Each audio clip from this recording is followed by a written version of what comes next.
They are a platform that runs weekly tournaments for Valorant, Super Smash Bros., Hearthstone, all kinds of games, and they are all in one. They help supercharge events of all level, from community grassroots tournaments to the tier 1 events that you see right here on Twitch.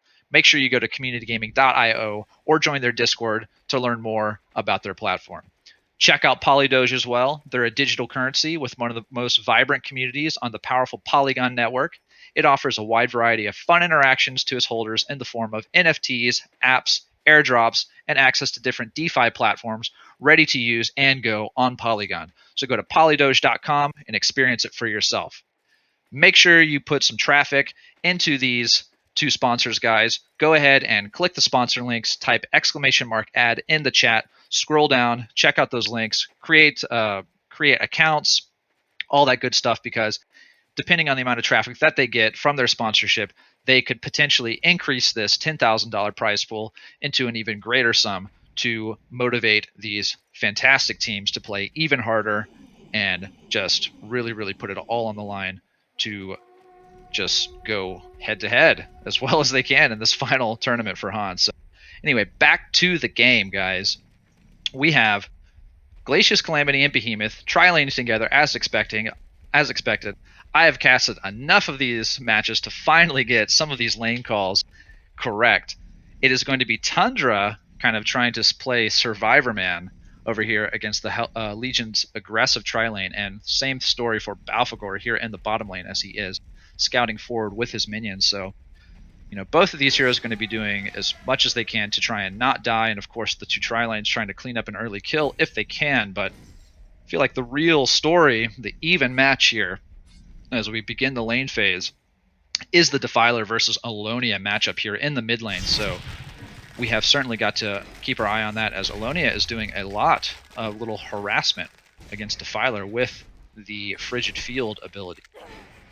Rally here cutting the creeps in the bottom lane, dragging them over to the creep pool, so deciding that he can safely kind of get some XP or some lane disruption over here against Balfagor. But there is rotation. Behemoth is already blocking Alonia off with a fantastic wall, and Defiler is chasing her, putting in the auto attacks. The golden apple comes out. She throws back a Glacial Spike and actually gets bloodlusted by that quick rotation from the Boots Behemoth. So already Donava Brigada coming out of here into the gate, out of the gate looking very, very strong with a quick bloodlust kill. And a little bit of smack talk in the chat as well. A little bit of BM. Hopefully that doesn't... Hopefully we can play very, very... play nice, guys. Not too much of that. But Balfagor needs to be careful as well, as Rally is actually eyeing him down, lands the Compel, but he is going to be too close to the tower for Andromeda and Forsaken Archer to continue pursuit. But here comes Behemoth again, and he is going to wander through this ward in the Hellborn Woods. I actually wonder what happened there in the first Bloodless kill, because that ward has actually been there for a little bit. Maybe Alonia just took her eyes away from the minimap just at the wrong moment and just didn't catch Behemoth's rotation. But Rally here going ahead and sniping out the bottom rune. Behemoth saving that regen rune. Nice little rune for Defiler here at the top rune location. And things are slowing down. We have Tundra taking quite a bit of harassment in the top lane, but he's doing just fine. He's actually level 3.5 on his way to level 4. Not doing too shabby, but Behemoth and Rally both kind of flanking this mid lane, trying to see if they can make something happen. It's a little 2v2, banter here in the mid lane, but nothing going to happen just as of yet. The creep score is looking pretty... okay, Rally actually... Alonia takes the Fisher stun. Rally is there to save her if need be, but Balfagor here in the bottom lane being very, very low. He is going to be able to health pot up behind the tower, so pursuit is going to be thwarted for the moment. But actually Tundra is the one that's going to fall in the top lane to the Calamity Glacius combo, so those dragons putting in a lot of damage. Tundra is going to fall, so it is now 2-0. The Nava Brigada looking fantastic here already 3 minutes into the game. Two very important kills, one in the mid lane, one in the top lane. Creep score looking excellent for Calamity, 17-4. Rally connects the stun onto Behemoth, but Behemoth is actually going to dump that Fisher onto Rally and kind of walk away. Defiler still has the regen in her pocket. Probably going to throw out a wave of death soon. But Balfagor takes the stun into the crippling volley. Needs to be very careful. So it's going to be up to Busk No Nutz to kind of bring this one back in their favor. They certainly have the team to do it, of course. As long as Forsaken Archer doesn't get shut out in the early phases of this game, she will have ample opportunity to come back. But Behemoth and Rally actually duking it out here. Behemoth picks up that haste at the bottom rune. You know, takes it away from Rally's bottle. So a nice little pickup. And Behemoth is actually hasting down here. Maybe going to make something happen. But Balfagor actually takes the Comet Stun into the crippling volley. He's going to fall very fast. Behemoth is not there in time to connect that Fisher. So very important kill coming out for Forsaken Archer on the side of Busk No Nutz. So that is what they need. As the score is now 2-1. Still a little bit of a gold advantage in favor of Denava, but that kill certainly going in the right place as Forsaken Archer is fairly close to 400 GPM mark. And we'll see exactly what... Okay, there is a dive happening in the top tower. As they drone on and on, Tundra actually gets dove and falls to the Calamity and Glacius in the top lane. So another fantastic kill. And Calamity now 0-0-2. Glacius 2-0-0. Our boy Mr. Freeze, Glacius, with a great start. Always love to see this hero kind of getting what it needs in the early phases of the game. Glacius, one of my favorite support heroes personally. It's nothing better than a well-placed Glacial Downpour to spice things up in the middle game and those heavy, ability-heavy team fights. But Alonia needs to be very careful here. Actually, that wall is not going to connect, but Rally compels in to try and save her and actually dies right to the Unholy Expulsion. Andromeda connecting the Aurora, trying to see if she can get the Comet Stun in there, but Defiler about to heal up from those spirits back up to full HP. So it is now 4-1 for Denava. And they are just looking unassailable at the moment. It's really going to be up to FA to see what she can pull together for her team, at least as it stands. Alonia still doesn't have the ulti. Behemoth gonna get caught here by the tower. Take a little compel stun from Rally. Indeed, here comes the nuke damage from Alonia. Behemoth is going to fall to that combo, so a nice return kill that they find. And it's a much needed one. It's just a lot of harass coming out here in the mid lane. Alonia just really struggling. The 240 GPM versus the 450 of Defilers. Defiler just a monster here in the early game stages. Top farmer in the game, but you know, not too far behind FA at 405. So, and we know that she can certainly snowball a bit quicker if she can get towards some larger stacks there on her side of the map, as we actually see some stacks starting to grow in the Hellborn jungle. So we'll see exactly who is able to take those in the most timely manner. And Tundra actually, you know, he has died twice in the top lane, really struggling gold-wise, 160 GPM, but he does manage to get to level 6, so certainly in a spot for making plays as he has level 3 piercing shards and the ultimate available to him. And of course, who can forget the cover of vision that Shiver provides? Always going to be a relevant tool throughout the remainder of this game. So potential for him to gank somebody is there, but Andromeda is going to get ganked over here by Behemoth and Glacius. Actually, Glacius taking a lot of damage from the Forsaken Archer. Andromeda's going to fall first, but Glacius able to duck out on very low HP, but Rally connects the double stun on Behemoth and Balfagor, but Balfagor with the hell on Newerth, but gets stunned out by the Avalanche. So all in all, it is a 3-for-2 in favor of Busk No Nutz. So, and the FA was one of the casualties, so perhaps you could say a little bit on the even side, as they do lose their main carry farmer, and Defiler in the meantime does pick up a very important mid lane tower kill. As we know, that opens up a tremendous amount of space for her team by accomplishing that. But the Frigid Field, Alonia ulti is going to come out on Defiler, but Defiler is very tanky with her current items. She actually is able to heal up just a little bit with the Siphon Soul, but she will fall to the trio of heroes here at the bottom river. So that is certainly a key kill for Busk No Nutz. They were looking for that kill on Defiler for a while to try and slow her ascent into the game. She was pushing close to 500 GPM prior to that. Very important death. Forsaken Archer rotating up into the top lane. Calamity doing so in kind, rotating to her safe lane. So a little lane swap happening here, but there actually are 3 heroes up here for Danava. Same can be said here about Busk No Nutz, but Alonia is actually not really making her presence felt in that top lane, as she actually is the one to clean up the stacks early on. So one of the nice things about a hero like Alonia, but there is a kill. Calamity gets caught out by Tundra and Rally, so excellent stuff. The position 1 farmer getting picked off here. Puppet Soul unfortunately taking that death, but not so soon. Not so soon to talk. Here comes the crippling volley, piercing arrow. Behemoth is going to die very quickly. Defiler, though, pushing forward with the Unholy Expulsion activated. Not going to be able to make anything happen. It just looks like it's going to turn into a tower push, so second tier 1 tower likely to fall here for Danava. And this is a lot of team gold if they can snipe this one up as well. And, of course, map presence will grow taking out a tower like this. 2 towers for their side before the 10-minute mark. And there's a rotation here from Rally and Alonia in the bottom lane. Port comes in. Behemoth and Calamity are here together, but they have to be very careful. Shiver not pushing forward. Shiver just chilling in the trees there. Now he's moving, seeing if he can find somebody, but, you know, can't forget about this top lane push. Defiler and Balfagor together in the same lane. I mean, this is an insane amount of tower damage early on in the game, and it looks like this tier 2 tower in the top lane is going to fall. So this is a humongous chunk of gold in favor of Danava. I mean, hold that thought. Andromeda and Alonia are actually taking a lot of damage from Calamity. Calamity finds that kill. She will fall herself, but it was a 2-for-1 exchange. There is a buyback. No, excuse me. I read that wrong. No buyback, but Behemoth is going to end up fall. So it's a 2-for-2. No, Behemoth is still able to walk away. The Compel is up very soon. The Piercing Shards actually miss, but the Compel it's up to Rally. What you got, going to connect and kill Behemoth. So 2-for-2 in the end, but they do lose that tier 2 tower in the top lane. So it's a 4K gold advantage for Danava.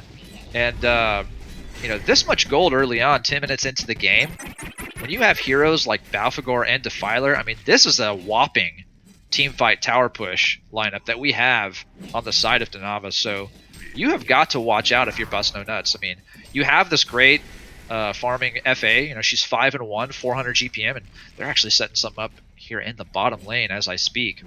Balfagor, but they might run into trouble here as there's 4 heroes, but the piercing arrows, crippling volley actually is going to drop Balfagor, but Defiler is here with the ulti, and she finishes off the Tundra very, very quickly. Rally gets swapped out by Andromeda, but she's in trouble herself.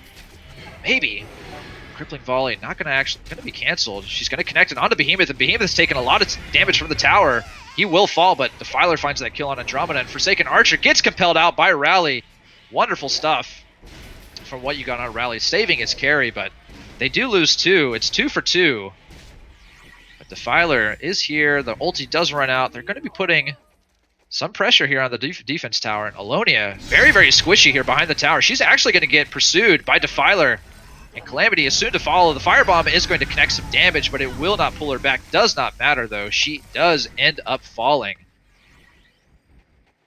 So Danava looking very healthy here, as they already have this Defiler with a finished Gnome's Wisdom. Balfagor, who was going against the tri-laner in the early phases, already finishes. Okay, Tundra going heavy on Defiler, but he actually is the one that is running for his life at the moment, as Defiler was there following, and Calamity drops the Thunder's Vault, and Andromeda will fall. Behemoth pursuing forward, but really looks like he's just flanking this Forsaken Archer.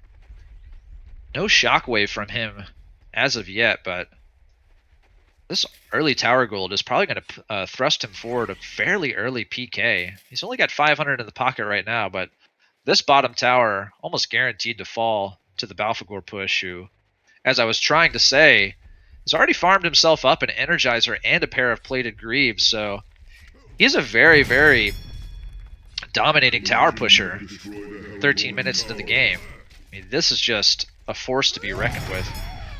Busk No Nutz staging a tower push here in the mid lane with 3 of their own heroes. Probably going to get this, but, you know, a very, very good start, probably into a finishing blow here on the top tower, bottom tower rather, for Danava. So as they actually port back and maybe successfully defend their mid towers, Rally gets swapped out, took a lot of damage from Behemoth and Defiler, and looks like there's not going to be any casualties, but they are going to save the tower, and it's in deny range, so Bust No Nuts, you know, trying to get something something back. I mean, the tower will ultimately fall, but not going to get as much gold bounty from it. And we can see this very large lead for Donava just start to take off. Now 8,000 gold difference between the net worth of the two teams, and like I said before, you know, that's the whole reason why we have these fantastic team fight synergy items like Plated Greaves, Energizer, Gnome's Wisdom already here so early for Donava. I mean, Defiler picks up a sacrificial stone for herself, still has 1,500 gold in the pocket, so very interesting. Interested to see exactly what item she decides to transition into. She basically has her main core up, and Behemoth with 1250 in the pocket, so just 1,000 gold short of a portal key for himself. And if he's able to get that in a timely fashion, that spells a lot of trouble for Busk No Nuts. Now, Tundra very close to a portal key himself. Just nukes coming out to try and defend this tower, but as we know, this is going to connect. Oh, the rally tries to throw out a seismic slam compel onto Defiler, but it is going to get silenced by Balfagor. The Alonia ulti was committed. Meanwhile, Calamity just diligently farming here in the top lane. Forsaken Archer has the Nullfire 1. Watch out here, Behemoth chasing this Andro. Andro is going to fall. Here comes the crippling volley piercing arrow on Calamity. She's taken a lot of damage, but she is able to walk away, and Defiler, with the Unholy Expulsion up for another 17 seconds, actually has her eye on this tier 3 tower in the top lane. The Thunder's Vault does connect, as well as the Shockwave, but here comes the Compel onto Calamity. She is very, very low. The Hell on Newerth is going to connect onto the whole Hellborn team, and they just fall like bowling pins. It's a strike for Donava Brigada, baby. They take out the tier 3 tower, and they are going for these barracks 15 minutes into the game. Is there anything that Busk No Nuts can do to stop this? It's such an early barracks. Forsaken Archer will not have the space to farm. Almost certainly, if these fall too early, they can keep the push at bay for the moment, but Defiler showing that she's just not done yet. She's so damn tanky, has so much sustain, but she is a little bit short on mana, so it seems like she probably will finally decide to end this push. But the tier 3 tower has been gone. The melee barracks so low and does not regen very quickly. Watch out if you're Busk No Nuts. So early into this game, it is a Storm Spirit that Defiler decides to pick up. Calamity probably going to be putting the finishing touches on, I guess I would say, either a Frozen Light or a Searing Light.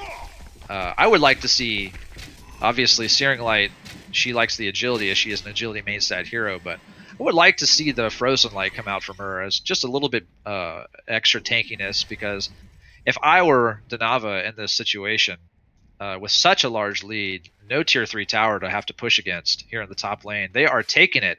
5 heroes into the top lane once again. Behemoth so damn close to that portal key, but really just forcing the issue here is what they decide, and it is certainly the right move as they have the tools to go ahead and put the force into this top lane and just really kind of just end the game this early. What do you do here if you are Busk No Nuts? You have this portal key on Tundra, but man, there's just no good targets. And of course, you know, Tundra's just one of these heroes that's more gank-oriented rather than teamfight-oriented this early in the game. And Defiler does get swapped in. She takes the full force of the Hellborn team. She is going to fall. Here comes the crippling volley. It's going to connect on 2. The Hell on Newerth is not going to connect on anybody, but they do get the barracks, which is what they came here for. Balfagor looks like he is going to end up falling, but not before Tundra. So it's a 3 for 2 in favor of Donava, and it looks like they are pushing forward. Calamity going to get halted by the Forsaken Archer. Glacius trying to find that finishing blow on Alonia, but not going to find it. Alonia porting forward. Looks like she might be able to catch the Glacius. Glacial spikes are coming out. Sidesteps are happening. They're just desperately trying to make something happen, but there is no portal key. Alonia very farmed herself, actually, all things considered, with a finished Jade Spire and a Lightbrand. So, of course, they have the tools to keep this auto-pushing top lane at bay for a while, as they do have Forsaken Archer and Alonia, 2 heroes with fantastic cleave ability, but I mean, obviously, just the game advantage, certainly for Donava, as they have already taken out one lane of barracks. The range barracks is still standing, but it seems like they are going to turn their attention towards this bottom lane and do a good old-fashioned siege here in the bottom lane, while the top lane auto pushes and forces the split from Hellborn in a regular manner, or at least that is what I anticipate. We have this portal key on Behemoth now, so even more teamfight presence, as if they needed it. And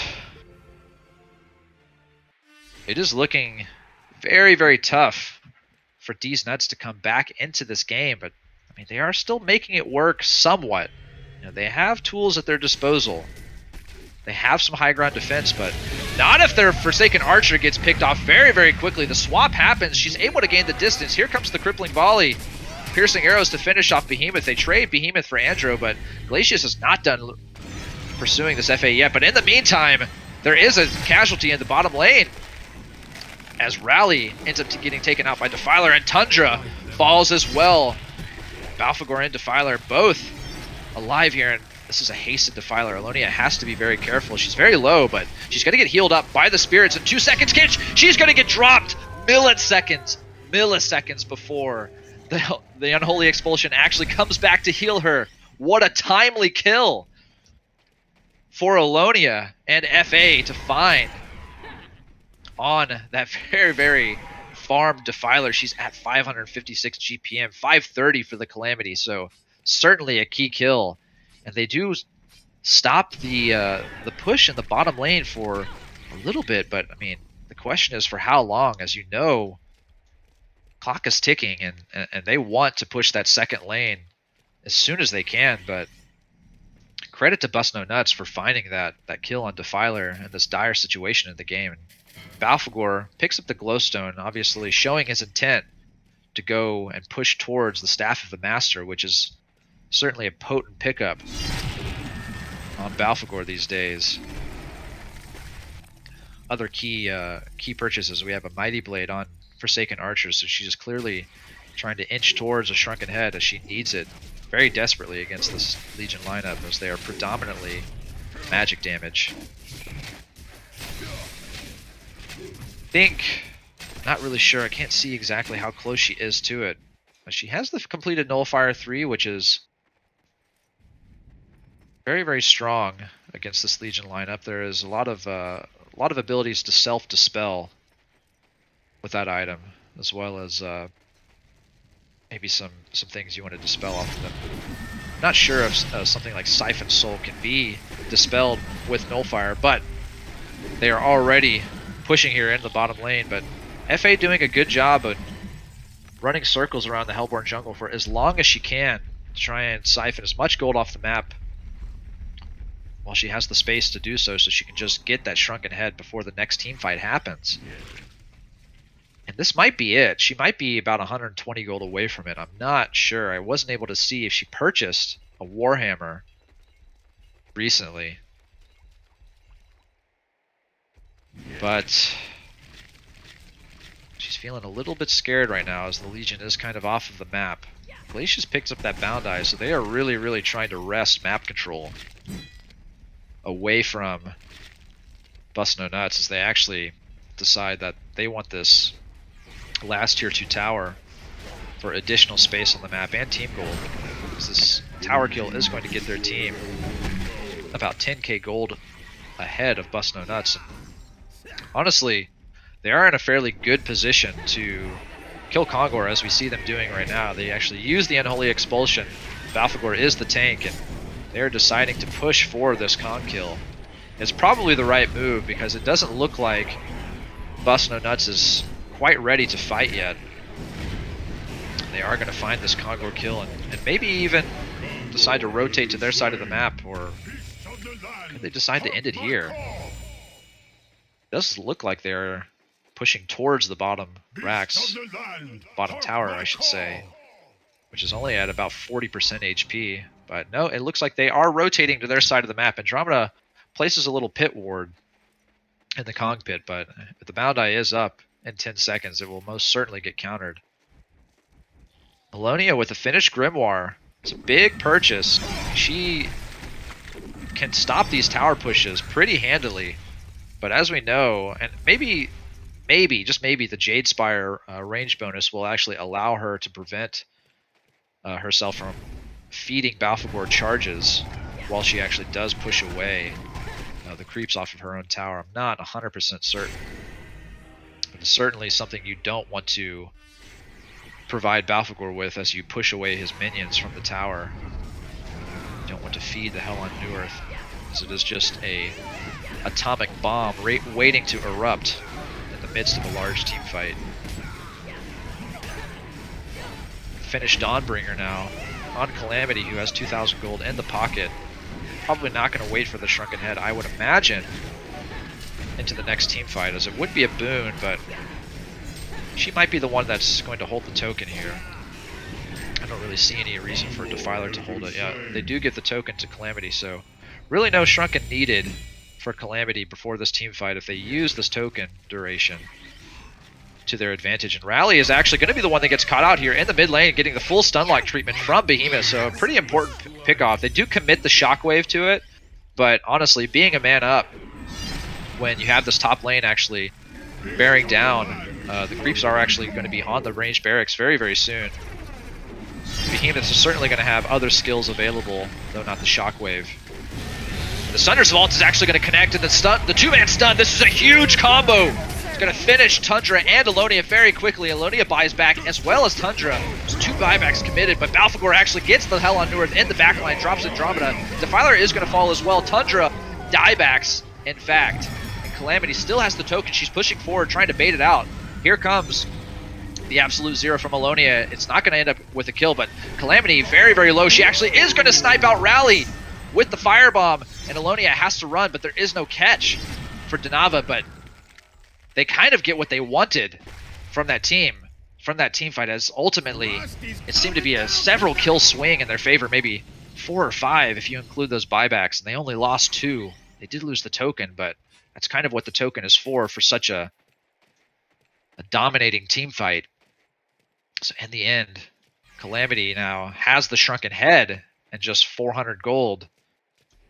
See a Hungry Spirit picked up by FA, but such massive kills. Defiler, you really want to get those Unholy Expulsion Spirits on your target point blank to really maximize their damage. And if it can be timed fairly well with the expiration, you can portal key in very aggressively and still feel very safe about it, as you can take a huge chunk of damage and then get healed up immediately if the timing is right. And while we're talking about portal keys, my man Glacius over there with a freaking boss score of 6-1-5 this game, 323 GPM on the support, the main support Glacius, picking up a portal key himself. So going to be raining down some glacial downpour in the next team fight, no doubt.